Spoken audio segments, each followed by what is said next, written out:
All right, along with the NBA free agency window opening up, it also has opened up the window for some of these young guys to get their first contract extension. We've had a few of them handed out, but the big one today, Minnesota Timberwolves superstar Anthony Edwards getting a 5-year max extension with $205 million fully guaranteed, and that can get as high as $260 million if he makes an all-NBA team. So a whole lot of cash.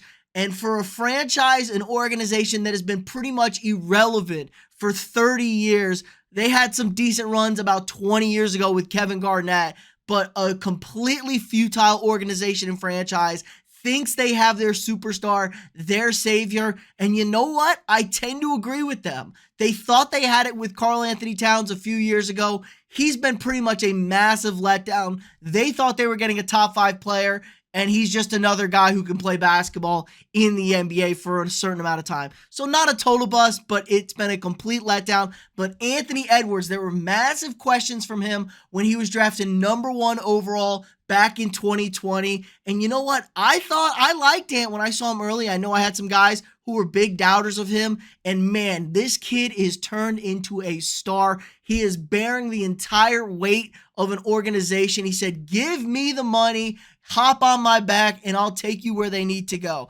I think this is a great investment for the Timberwolves. It's a great sign that he signed that first-year max extension. He will be under control now for 6 years total. He's going to be making $13 million, and then the extension will kick in after this upcoming season. We'll be making 40+ every year for the next 5 years for them. And this is a Timberwolves team that is kind of interesting. They made maybe one of the worst trades ever, trading away all their future first-round picks to get Rudy Gobert, who, if you've listened to this channel at all, you know how I feel about Rudy Gobert. Can't stand the guy, complete waste. They have Karl-Anthony Towns, who's been the biggest letdown of a guy who they talked about was going to be a top 5 player. He's going on podcasts saying he changed the game of basketball. Dude, you're a clown. You were pathetic in Minnesota. You needed Jimmy Butler to drag your limp ass to the playoffs just once. Now, since Anthony's been in town, Ant Edwards, the man himself, Ant's gotten in the playoffs the last 2 seasons. They got bounced in the first round both times. But hey, he's put up fantastic numbers, including this past season against the defending champion Nuggets, ultimate champion Nuggets, I should say. They weren't champions yet.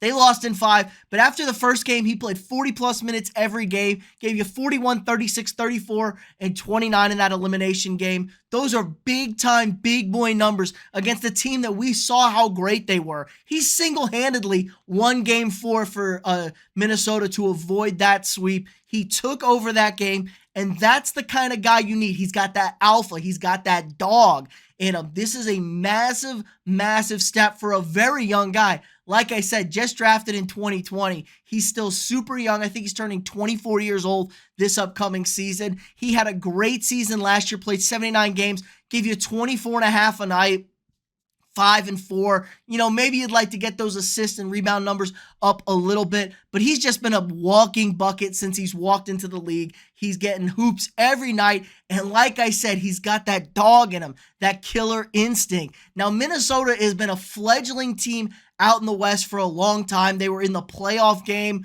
the last 2 seasons, but they got in, you know. They won their playing games. They got into the postseason. That's what matters. You got to win those games.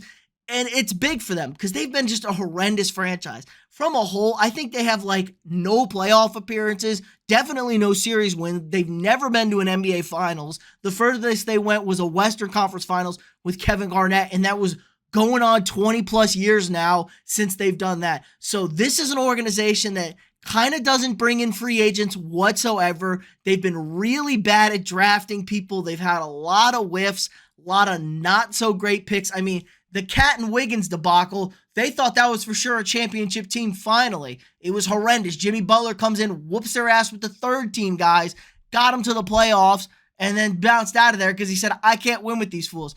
I think they should try and trade Cat, get some more guys that are on this bandwagon with Ant, guys who have some killer instinct. Get him some younger pieces. Get rid of all these old guys. That's why I didn't understand the Rudy Gobert trade whatsoever. He's essentially unusable in the postseason. He can't play any pick and roll defense. He can't score, but he's a great rim protector, great defender. Yeah, in the regular season, all we do is see this man get exposed every postseason, and it's an embarrassment to any big man out there the way he plays and what they gave up to get him. So I think he's got a shit front office behind him, but clearly good enough to get him this contract extension. So maybe they're not the most incompetent people in the world. You kind of had to do this. I'm glad Ant is here to stick around. Now, he's the third guy from this class to get this max extension. LaMelo Ball down in Charlotte and Tyrese Halliburton with the Indiana Pacers, also from that 2020 draft class, getting those max rookie extensions. Love some Tyrese Halliburton. Indiana's got them a special one. And I don't know what the hell the Charlotte Hornets are doing with LaMelo Ball. Yeah, he's a cool name. Yeah, he's made an all-star game. Can they have a 500 record, please? Like, they're one of the worst teams in basketball every year. They ain't won shit. And over here is getting these bumps to the postseason. You couldn't get Karl-Anthony Towns to the postseason unless you dragged him there with a guy who's a postseason dog. I mean, he's dragging limp corpses to the postseason. LaMelo Ball's getting hurt, not playing, but hey, man, he's in the buzz and they talk about him. The kids love him. I mean, I guess it'll sell you tickets, but Jesus, I'd like to win some games. So congratulations to Anthony Edwards. Good job on the Minnesota Timberwolves to not be a complete disaster. Please, please, please get this kid some help, and maybe the Timberwolves will be good once again. I know how stacked the Western Conference is, but if you're a consistent playoff team in the West, you're a good team in my book. So let me know what you guys think in the comments below. Are you a big Anthony Edwards guy? Do you think this is a good contract? Any other contracts you're not fans of? Also, huge, amazing news. We now have memberships on the channel. Just hit that join button next to the subscribe button. We got lots of different tiers. You get all sorts of cool perks, stuff like that, emojis, badges, special videos, special live shout outs at the end of these videos. It's a lot of fun. Help support me, help support the channel so I can keep making this great content for you. Again, like this video, subscribe to the channel if you're not already, share this video with your friends, and I'll see y'all tomorrow.